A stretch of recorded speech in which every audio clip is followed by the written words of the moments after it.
ጥያቄ ለባሎች ስፔሻሊ 1 2 3 ልጅ ለወለዳችሁ ማለት ነው። ሶ ሚስታችሁ ላይ ለውጥ ብታስተውሉ ማለትም ከወሊድ በኋላ እዛ አካባቢ ወይስ በስቲች ወልዳ ስቲቹ ተላቆ ሊሆን ይችላል ኦር መላላት ነገር ምክንያቱም የሴቱ ኢላስቲሲቲ ይለያል። ስፔሻሊ ከወሊድ በኋላ ደግሞ ሲሆን ወደ ድሮ የሚመለስበት ካፓሲቲ ይለያያል። ሶ በግንኙነት ሰዓት እንደ ድሮ ፍሪክሽን ቢቀንስባችሁ ያዝ የሚያደርገው ነገር ቢቀንስ ኦር ኤር ትራፒንግ ማለትም የፈስ አይነት ድምጽ በተደጋጋሚ የሚያመጣ ከሆነ ግንኙነት ሰዓት ላይ ለሚስታችሁ እንዴት አድርጋችሁ ታሳውቃላችሁ?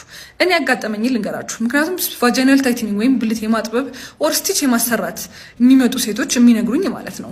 አንደኛ ይሄ የማስፈራራት አይነት ነገር እንደ ድሮ አይደለሽም አይነት ነገር ብሎ ሌላ ሚስት የመያዝ አይነት ነገርም ያጋጠማቸዋሉ። ሁለተኛ ደግሞ ይሄ ተበላሽቷል እዛ አካባቢ ብሎ ኔጌቲቭ በሆነ መንገድ ማሳወቅ አለ። ኦር ደግሞ ዝም የሚሉ አሉ። ኖርማሊ ኮሚኒኬሽን እኮ አስፈላጊ ነው፣ ግን ኮሚኒኬት የምታደርጉበት መንገድ በጣም ማተር ያደርጋል። እሷን ኢንሰኪዩር በማያደርግ መንገድ ምክንያቱም እሷ የወለደችው የሁለታችሁንም ልጅ ነዋ።